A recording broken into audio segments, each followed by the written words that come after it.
down. Gambit, Leogre down, and Hardecki no armor. He can't do anything here, but get away with 1 HP, takes the portal. And he's going to take that portal right to it. T puts in work. Oh my goodness. Hardecki just went huge. He just pushed 3 members of T-Rex, caught them off guard, and was able to take out every single one of them in the 1v2. We're seeing lines of death at the moment. As T-Rex are going to lose Zerafa here. The Gibraltar is going to put down the bombardment, and that is the cheekiest of flanks here onto the Wraith. Perfect one clip onto him, and they should get the thirst onto that player, but it looks like a little bit of pressure is coming in here in train yard. Armor swap will go down, but they've managed to take down that player inside. Another player going to be dropping behind them, and these 301 shots are absolutely devastating here from Dipsize. Does get the armor swap himself and the finish. So Kashera taken down. Hackis in the kill feed as well, and it looks like Auckland and Hungry once again in a team fight, but there's another one going down here. I think this might be a third party coming in from the train station here in Fragment East. And it looks like T-Rex and heading straight for Imperial Hell's backside, and unfortunately is not going to be able to save Reps today. He has to take the fight, and Jesus Christ, he's hitting some shots. Oh, how is dominating, how is decimating. He's hit 112, and somehow, how gets TSM out of a hole with some phenomenal shots with the Pro. And some phenomenal shots with the Mastiff. I'm choking, how isn't? It's as simple as that. How has just kept TSM alive? Gets them out of a hole by putting some bullets into holes. Jesus, I mean, incredible what this man can do. But TSM, they need a game here, Mark. They need to show us. And crazy, and TSM Imperial Howl with the Spitfire. The amount of damage he got on just shooting someone with barely seeing their head. They are in a bad position though. Energy can see all of TSM, and TSM is going that CLG with that amount of points could have eventually taken over that second spot, and then TSM, I believe, was sitting in second after their big game that Hal dropped, but really close ending there again. Energy, CLG, TSM were all on match point. For a second, we thought Flashpoint was going to play spoiler. It looked like that, but they ended up backing off towards the fight, and then they get flanked from the side over towards where NRG was. It looked like they were about to take down CLG, but that just wasn't the case. But what a day of Apex. Really unfortunate for teams like CLT and for Team Liquid, who were just really, really close to getting to that 50-point mark. But NRG says no. CLG and TSM were ready to say no too.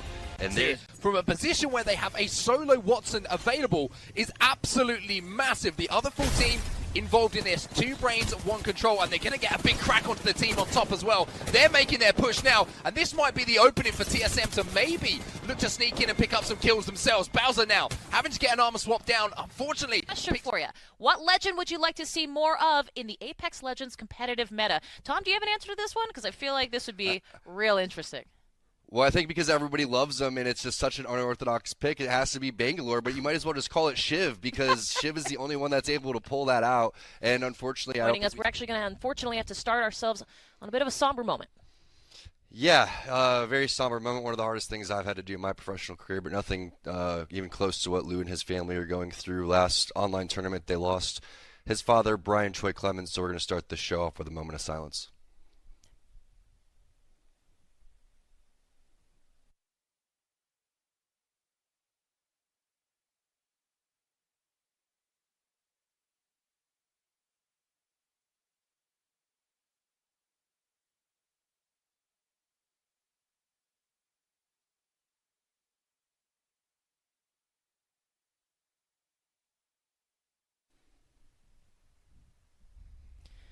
And listen, our hearts and thoughts and minds are with him and his family. So it's a tragedy right there for sure. We love you, Lou.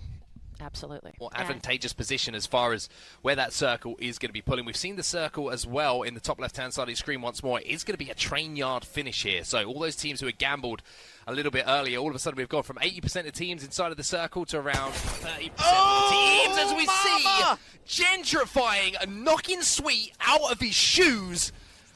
And he's going to have to be rezzed here, but they do have that caustic to maybe look for that opportunity. But no, the nade coming in from gentrifying. He is beaming right now. Ooh, wait! I mean, that is disgusting. I hear him coughing in the audio. I'm coughing too because that was sick. My goodness.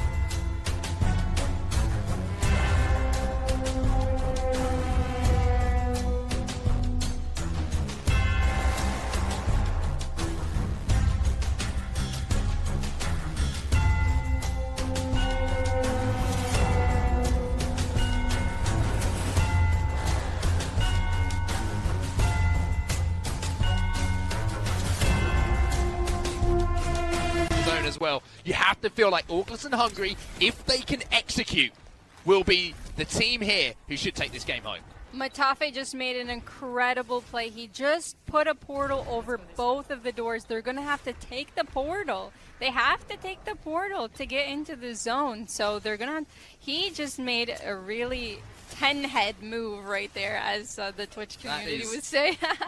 That is big brainer pro gamer, as T-Pain would say if you watch his Twitch streams. But yeah, amazing play. And look, you've got no option. You've got to take the portal at some point, and that's going to burn time off of the clock as that zone will be moving in. So dead inside, well, they might be dead inside pretty soon, as now we're going to see no creativity. They're going to be forced to take that portal. They're going to be running into potential Watson traps, but it looks like they're going to try and make a late move in. But unfortunately, the Watson traps are set up on top as well, and they might be able to make it in time, but no, they don't. They get taken down. Dead inside should be taken down. Stanny's going to be jumping in. It's a wing, it's a prayer, and it... that is going to give you maybe that half second for your team, or for your enemies, to really punish you. Now here it goes. MATAFE taking the zip line down. Eva 8 striking, but missing a lot of shots there. Larabanu, CITES De France, they'll go down. Sigpie's going to take the portal and go into the void, right into the chaos. Mastiffs aplenty. Everyone's just shooting with the shotguns. Armor swaps, not enough. CITES De France, can they finish it off? They're going to try to go with the R301, but it's not enough. The grenade there. The armor swap to the red Evo. Sightbot is playing like an absolute maniac here, but can he do it all by himself on set? Oh my god, he's going to be moving in to do this. What a play this would be if he manages to pull it off. Oh my god. Sightbot, you are a robot in this game, because he did not miss any shots towards the end of that. The ultimate, the black, sucks them all in! Nocturnal says go to sleep! Oh my god, he's causing havoc, and he jumps right back up. He's above, floating like an angel over the battlefield. The newest legend in Apex Legends, making a statement here in NA Game 1, and now 6 squads still remaining on set. Everybody isn't looking at Nocturnal, and now all of a sudden he's using his Q once more. He's floating like a butterfly, and he sting like a bee. Now he's up on top of the lamppost. 5 squads remaining, and Nocturnal has had box office seats for all of the carnage that's going down as he eliminates a team by himself and is still causing carnage in the lobby. They don't know. They don't know he's up there. Are you kidding me? There's no way they don't know. He's going to get another kill. Oh, Nocturnal with a 4th place finish, a 3rd place finish potentially, and yeah, Solafide win the game, but boy, oh boy, was that guy who could pronounce it the so French-Canadian well. girl herself, for the Canadians. French-Canadian and girl as well, we were very for lucky. sure. Bringing it in for the real thing. Yeah, exactly. Let's take a look at the game results, and let's confirm what Gasket and Onset were just saying about which teams are on match point, which teams are eligible to take home this tournament in our next game. Remember, they've hit that 50-point threshold. Oh my gosh! Holy Interruptus! Batman! I say it all the time, but CITES De France, that is a... Whoo! Insane. Oh, I need to walk around. I need to take a lap. You go take a lap. I'll take it from here. Okay, don't worry. CITES De France, all right? The cities of France. I don't know if that's what it means. I'm just going to say that. With a 15-kill, first-place game, what a dominant showing. And Psycop's been doing it since the beginning of Apex Legends alongside Joke and Leabinu. We know this team was so incredibly talented at the Apex Legends preseason invitational, our last LAN tournament. Well, they've just continued to look great. 27-point game, that will certainly put them in the threshold. So it's going to be a lot of fun, but I think unpredictable is the best word. I mean, we had Shiv coming through qualifying on Bangalore. No one else is playing Bangalore, so it's going to be a lot of fun today. I'm psyched to see Bangalore. I'm psyched to see Rampart. I'm psyched to see any meta changes for sure in the tournament. Like, they're like brothers to me. I had the option to stay on North and build a new roster, but I took the route of not going with them so I can stay with my homies, dude. And you know what? That shit means so much to me compared to just like doing anything else. I just want to stay together and build something together. And at the start of everything, and we started playing together, we didn't do good, but now we're doing good, and now people are acknowledging the fact that we're staying together and staying together as a team. And top 10, picking up a couple kill points, and they're looking for more here. Chug Jug Doug still alive. All right, Alex saying that. Pretty different. Well, he's built different. Guess what? We know Shroud, yes you do. And you're performing as good as he did in the first season of Apex Legends. Android Dreamer controller player who, of course... Winners of our last tournament that we have in the ALGS. Phenomenal performance, and one of the players that I want to focus on, because we always talk about MATAFE, right? We always talk about Wraith players. I want to talk about the man who's playing on the Watson right now, because I've got some stats for you, Rain Day. Are you ready for him? I'm ready, baby. Okay, out of every single player who is in the European lobbies, who is qualified for the finals, the highest average placement goes to Kuya. Second in kills goes to Kuya. First damage dealt out of all players goes to Kuya. The man is a machine. Wow. And you know what? On your Watson, this defensive character, if he gets it, and I believe that will just be Hawk is staying alive for now. And while we were watching Hawk, it was Na'Vi that found themselves in quite a few fights here. Looks like clawz going to connect. This is the Na'Vi that we know is capable. Look at these shots. All right, so he falls. That's Orgless and Hungry. And look at that. Mox falls as well. Oh my gosh. It's really just up here with Wigers. I believe they've had such a great advantage point. The Kraber is still there. 4 shots left. This is not a fight you should lose, especially if you can hit this one. He's scoped in. He sees the Caustic, gets a headshot. Oh boy. See you later again. Kraber back to back. Wigers, without a doubt, will be the champions here in Game 3 Fallout. And what a game it was. I couldn't help but squeal right there like a little pig. CLG, you know, this is their playstyle. This is what they do. We got to see it on Kings Canyon. We're seeing it here on World's Edge as well. They know how to rotate well. They know how to avoid fights. And it comes down to, honestly, one of the strongest leaderships, I think, in the game. Madness has been grinding this out. You know, his initial pickup on CLG, that entire squad got a lot of flack, I think, from a lot of the community. But Madness has not stopped grinding. He has been putting in the work, and he put together an absolutely stellar squad. And we got to see how strong they know how to play the macro game, but also just closing out the game, ultimately in the end, taking the team fights and being able to take advantage of the situation. Being left in that 3v3v3 at the end, CLG, they knew they had the God spot. They waited it out. They played it patiently, and they were able to take the win.